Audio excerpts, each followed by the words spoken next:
Hai semua, saya Putu Reza dan ini adalah review smartphone Android Max Air. Sebagai varian Android Max 4G dengan harga tertinggi, saya sebenarnya cukup berharap banyak pada perangkat yang satu ini. Meski ekspektasi saya tentu tidak bisa disejajarkan dengan ponsel flagship lain yang punya harga jauh lebih mahal. Oke, dimulai dari desain, saya cukup puas dengan tampilan Android Max Air. Meski terbuat dari plastik secara keseluruhan, tapi adanya sentuhan warna emas pada bagian rangka cukup membuat Android Max Air ini lebih menarik dan membuat orang bertanya tentang ponsel ini.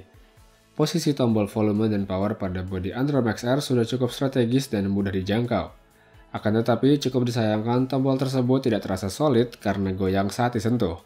Di bagian cover belakang, dominasi warna hitam dengan sentuhan akhir matte membuat Android Max Air ini tidak licin dan tidak mudah kotor. Cover plastiknya pun cukup mudah dibuka.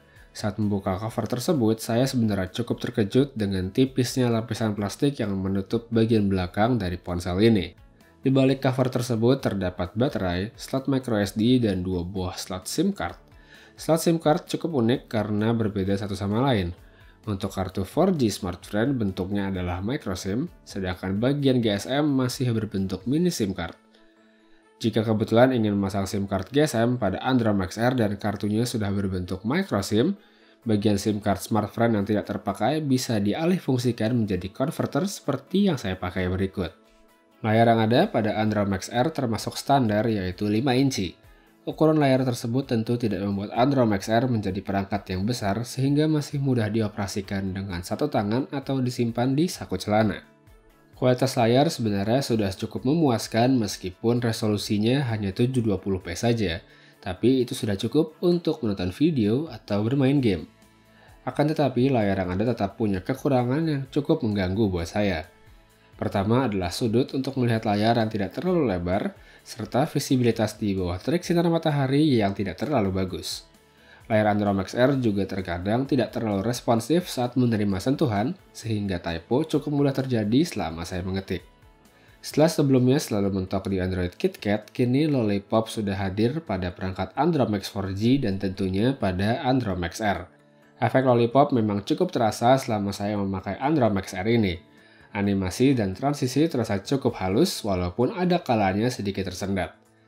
Meski sebenarnya hal ini juga terkait dengan kemampuan hardware dari Android Max Air, tapi keberadaan software sedikit banyak juga berpengaruh. Sekilas Android Max Air tidak mengalami kustomisasi tampilan dan tetap dominan dengan UI bawaan Lollipop. Namun ternyata ada sedikit perbedaan. Jika menarik notification bar bisa terlihat bahwa susunannya berbeda dari stok Android. Beralih ke menu setting, ada tambahan pilihan button dan juga status bar yang bisa dioptimalkan untuk personalisasi perangkat. Yang menarik pada menu button terdapat pilihan yang memungkinkan untuk membuka aplikasi atau menjalankan fungsi tertentu pada perangkat dengan melakukan tap 2 kali pada tombol home. Karena masih terbiasa dengan fungsi serupa pada Samsung Galaxy S6, saya pun memilih untuk mengaktifkan fungsi akses ke kamera lewat fitur tersebut. Untuk hardware dapur dari Android Max Air sebenarnya tidak mewah. Snapdragon 410, RAM 1GB, dan juga GPU Adreno 306 merupakan deretan spesifikasi yang sudah kerap hadir pada ponsel Android entry level yang punya kisaran harga mirip Android Max Air. Dengan melihat hal tersebut, saya tidak terkejut kalau ternyata performa yang ditawarkan juga kurang lebih sama aja. Meski memang tidak bisa dikatakan jelek sama sekali, tapi jelas bukan sesuatu yang luar biasa. Untuk meladeni tugas mendasar seperti chatting, akses ke media sosial, dan browsing, Android Max Air masih mampu menjalankan dengan cukup baik. Sayangnya, untuk gaming, Android Max Air seperti kepayahan saat harus berhadapan dengan game grafis tinggi seperti Marvel Future Fight. Akan tetapi, untuk game seperti Ripta GP2 dan Asphalt 8, Android Max Air masih cukup baik untuk menjalankannya. Permasalahan yang paling sering saya temui saat memakai Android Max Air adalah kemampuan bermultitasking. Saat aplikasi yang berjalan dan menumpuk pada bagian recent apps, performa Android Max Air akan mulai terasa melambat. Perpindahan dari satu aplikasi ke lainnya pun juga jadi tidak segesit saat tugas yang dijalankan masih sedikit. Kapasitas baterainya sebenarnya termasuk kecil karena cuma 2200 mAh saja.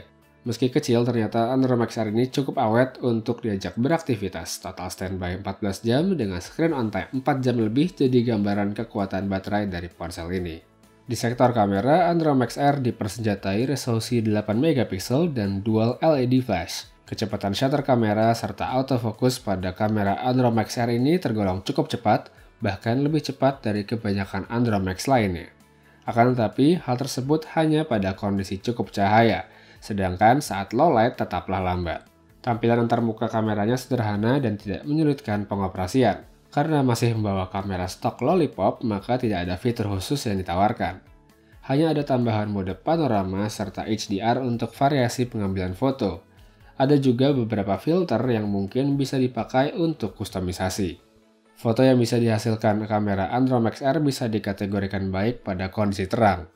Detail yang didapatkan bagus dengan saturasi dan kontras yang mencukupi. Kekurangan ada pada bagian dynamic range yang tidak terlalu bagus. Untuk menyiasatinya, mode HDR bisa dipakai, meskipun seringkali efek pada prosesnya berlebihan. Performa untuk low light kamera Androm XR tidak bisa saya bilang mengembirakan. Meski sebenarnya foto yang dihasilkan cukup terang, tapi detailnya sangat terlihat kurang dan juga banyak noise. Buat selfie, kamera depan Androm XR cukup lumayan dengan resolusi 5 megapiksel, plus lensa wide yang pas buat wavy atau groovy. Hadirnya LED flash untuk kamera depan juga jadi tambahan yang bagus, meskipun seringkali saya justru merasa silau saat memakainya. Kualitasnya biasa aja sih sebenarnya, tapi tidak mengecewakan. Secara keseluruhan, dibandingkan Androm Max 4G lainnya, Androm XR yang punya harga paling tinggi sebenarnya tidak membawa perbedaan yang mencolok dengan versi yang ada di bawahnya, yaitu Androm Max Q dan QE, kecuali untuk urusan layar dan kamera. Seperti yang saya katakan di awal video tadi, saya sebenarnya punya ekspektasi pada ponsel ini, tapi sayangnya tidak semua bisa terpenuhi. Oke, itu dia review saya kali ini untuk Androm Max R. Terima kasih sudah menyaksikan video ini dan jangan lupa untuk klik tombol like jika Anda menyukai video ini. Saya Putu Reza pamit dan kita ketemu lagi di video selanjutnya. Have a nice day!